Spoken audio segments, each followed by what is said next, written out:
Bueno, después de que recibieran ustedes las charlas de parte del doctor Sanabria y mías, evidentemente quedan muchas dudas.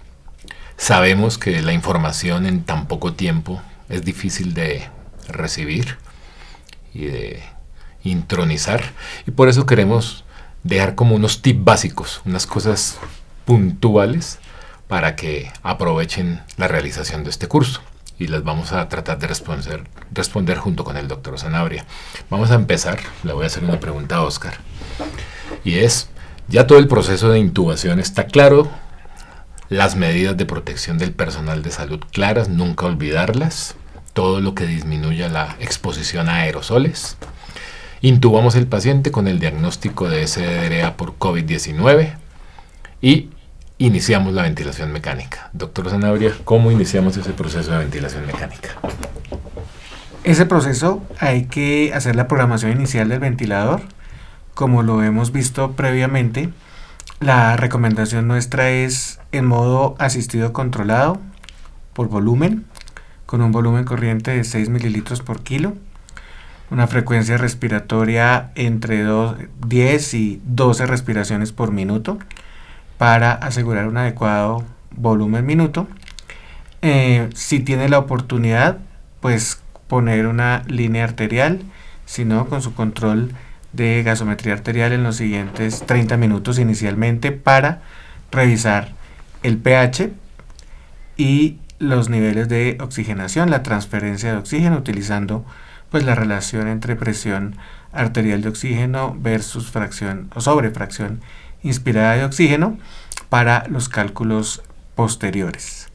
Esas serían las recomendaciones iniciales para poner cualquiera de los ventiladores durante el proceso posterior a la intubación. De acuerdo. Luis Carlos, Sí. otra pregunta que viene pues inmediatamente es ¿cuál va a ser la monitoría básica? ¿Cada cuánto vamos a hacer los gases arteriales y cómo vamos a seguir la ventilación del paciente? De acuerdo, Oscar. Una cosa muy importante, lo básico. Lo básico es que ojalá todos pudiéramos tener, y seguramente va a ser así, y lo tendremos la mayoría, pulsoximetría, que es con lo cual se puede basar el manejo de la fracción inspirada de oxígeno. Como usted lo dice, iniciamos con fracción inspirada de oxígeno del 100% y vamos a titular esa fracción inspirada de oxígeno con base en la pulsoximetría, con un límite mínimo de 88%. Usted va disminuyendo la fracción inspirada de oxígeno, podría irla disminuyendo de 10% en 10% y que hará que se detenga el punto de los 88% de la saturación arterial de oxígeno. Si en el sitio de atención tenemos gases arteriales, que sería ideal, pues los gases arteriales nos van a ayudar obviamente para el ajuste de la ventilación y de la oxigenación en términos de oxigenación, la relación PaO2-FiO2 y la presión arterial de CO2 y del pH, que son muy importantes porque recuerden que estamos en una ventilación que disminuye el volumen minuto del paciente y el paciente va a estar con hipercapnia.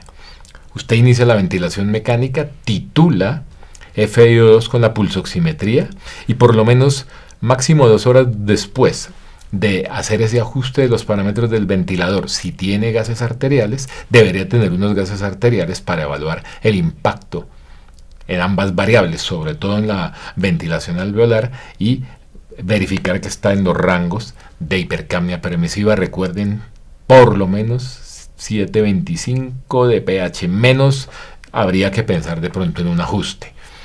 Después, la frecuencia con que se hagan esos gases arteriales va a depender obviamente mucho de la evolución del paciente, pero yo diría que en promedio deben ser 3 veces en las 24 horas del día. Esas serían las recomendaciones de monitoreo y de ajuste inicial después de la ventilación mecánica. Una recomendación adicional que yo haría para todos Sí. los centros, para tenerlo disponible, es que en algún momento, como lo indicó en la charla, pues se entre a la página del ARDS Network, se busque el nomograma y se imprima el mismo para tenerlo disponible. Digamos que casi que su ventilador dentro de los elementos del ventilador, además del circuito, podría dejarse al lado una hoja una tabla con el nomograma para ir mirando el ajuste de PIB de acuerdo a la fracción inspirada para pues tener un mejor control al respecto y no castigar demasiado el desempeño del ventrículo derecho, que siempre es importante tenerlo en cuenta, y esta es una manera práctica y fácil de hacerlo. Estoy completamente de acuerdo con usted, doctor Sanabria. Unas recomendaciones que no son necesariamente directas de la ventilación mecánica, pero creo que vale la pena tener en cuenta y que yo le hago esa pregunta, y es en el manejo general del paciente, que obviamente vamos a estar todos muy angustiados y preocupados por todo esto que hemos hablado. Hay cosas que son transversales a todos y son importantes de tener en cuenta, doctor Sanabria. ¿Cuáles serían sus recomendaciones? Transversales a todos es pues el apoyo en el grupo de cuidado del paciente que está haciendo en ese momento el cuidado intensivo de ese paciente. Entonces, estar pendientes con el grupo de enfermería, los cuidados de la piel, las rotaciones del paciente, los cambios de posición para evitar las complicaciones de las úlceras por presión, que pues en una situación como esta podrían ser incluso tempranas. Estar pendientes de las profilaxis antiembólica, de las profilaxis de úlceras de estrés y pues los controles usuales de monitoría de signos vitales y volúmenes urinarios como una situación así muy grande, que es lo que todos tenemos que ir haciendo.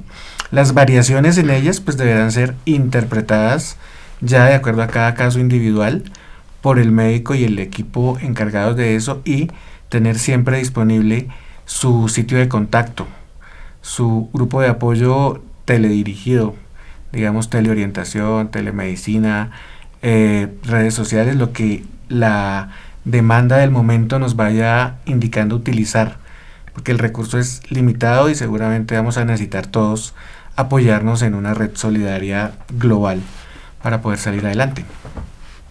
Luis Carlos, desde el punto de vista del seguimiento, ¿qué imágenes podemos tomar en cuenta para estos seguimientos? Definitivamente, pues la radiografía de tórax es fundamental, es lo que deberían tener estos pacientes. Yo diría, salvo pues que estemos sospechando una complicación mecánica, si se pasó un catéter venoso central, cada 24 horas una radiografía de tórax es parte del monitoreo importante del paciente. Otros tipos de soporte, ya como el soporte nutricional, por ejemplo. El soporte nutricional, digamos que obviamente en una condición crítica inicial, pues en el momento inicial, en las primeras 24 horas, no es necesario, pero debemos propender, una vez la situación del paciente lo permita y el estado de perfusión lo permita, en abogar por la vía enteral como la vía de nutrición ideal para los pacientes con este tipo de patologías, que es un paciente críticamente enfermo. Controles adicionales, por ejemplo, la temperatura del paciente. Claro, digamos, la temperatura es un signo vital. Evidentemente eso forma parte de nuestro cuidado crítico, como la tensión arterial, ojalá con una línea arterial como usted lo planteaba, o si no, pues la no invasiva, dependemos del escenario en que estemos, la pulsoximetría continua, el ritmo cardíaco continuo, la temperatura. Son elementos de monitoreo continuo que son claves y son muy importantes en un paciente como estos. Doctor Sanabria, yo le preguntaría algo a usted para que aclaremos muy bien el tema de la tromboprofilaxis, porque en esta situación tan difícil, vuelvo y repito, hay cosas, yo las llamé transversales, las llamé así porque no dejan de estar ahí. Y son importantes porque el desenlace mortal de no tomar esas medidas es muy importante, y uno en una situación compleja tiende a olvidarlos. Y a mí me parecía importante que algunos tópicos, algunos tips sobre la tromboprofilaxis nos pudiera contar. Pues salvo que haya alguna contraindicación específica que deberá ser parte de la evaluación integral del paciente, pues la tromboprofilaxis indicada es la tromboprofilaxis farmacológica con heparina de bajo peso molecular, 40 miligramos cada 24 horas. En el escenario de contraindicaciones específicas para la tromboprofilaxis farmacológica, pues habrá que mirar los escenarios disponibles, los recursos disponibles para ese momento, si hay las medidas de compresión, los sistemas de compresión mecánica, las medidas de compresión elástica, que son el más bajo nivel, pero pues podría ser lo único disponible, y lo importante es siempre estar pendientes de hacer algún tipo de tromboprofilaxis para evitar las complicaciones vasculares, que igualmente pueden generar un aumento en los índices de mortalidad no derivados directamente de la agresión por el virus hacia el epitelio pulmonar. Lo que es como la parte más importante a tener en cuenta. Yo pensaría que sí, y digamos que, tal como un mensaje final, la reevaluación cada 24 horas de la situación. La situación del paciente, el pronóstico del paciente, el SOFA, ¿cierto? Como una escala que nos permite movernos dinámicamente y predecir mortalidad. Eso se debe hacer cada 24 horas. La calculadora del SOFA en cualquier celular fácilmente disponible. Digamos que eso se debe reevaluar. Si hay dudas, yo estoy de acuerdo con lo que usted dice, porque no es fácil. Para eso está, afortunadamente, pues en su momento las redes sociales, el WhatsApp, el celular, la telemedicina, que pueden soportar en algún momento tomar una decisión, siempre que cada 24 horas replantearse cosas que podrían ser o vamos peor o las cosas vienen mejorando. Y eso permite de pronto guiar una estrategia de manejo por lo menos de las siguientes 24 horas. Un mensaje importante, creo yo, final, es el cuidado intensivo. Es una actitud, es una forma de ejercicio de la medicina. Estos lapsos de 24 horas son como los puntos de corte usuales que tenemos, pero en el seguimiento del paciente es muy importante el momento a momento entre todo el equipo de trabajo. Es importante la comunicación rápida, fluida, asertiva entre el equipo de enfermería, el equipo de terapia, el equipo médico, para ir tomando decisiones. Hay pacientes que rápidamente se deterioran y no nos dan el espacio de 24 horas para hacer la monitoría. Hay pacientes que también rápidamente mejoran y eso lo vamos viendo. Por eso es importante esa actitud de cuidado permanente, de vigilancia permanente, de seguimiento, tanto para la mejoría, para el deterioro en los casos en que así se vaya viendo y ameriten pedir asesoría mayor, pedir el asesoramiento, el consejo de un equipo con mayor experiencia, quizás con mayor formación, para poder ir tomando decisiones en momentos críticos.